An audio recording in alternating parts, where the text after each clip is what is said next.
ব্যাঙ আছে না ব্যাঙ, এই ব্যাঙ যদি গাড়ির তলে পড়ে তাহলে একটা ছাগল কোরবানি দিতে হবে, ব্যাঙ মারা যাবে না।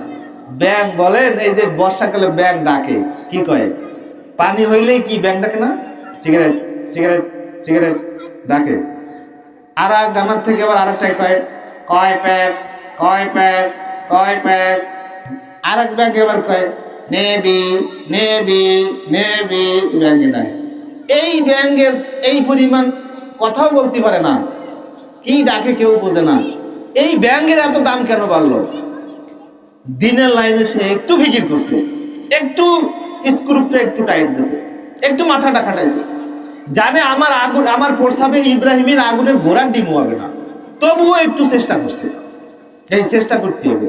তো এই পরিমাণ দাম আল্লাহ তার বাড়াই দিয়েছে, ব্যাঙের পোশাক পাক হয়ে গেছে একটু দিনের ফিকির করার কারণে। এজন্য দিনের ফিকির মাথায় রাখতে হবে। সাহাবি একটাও ছিল না, একটা সাহাবিও ছিল না যে দিনই মেজাজ নিয়ে চলতো না, দাওয়াতি মেজাজ নিয়ে চলতো না। ইয়া তো আজে বাজে ভাইসা কথা দ্বারা কথা না।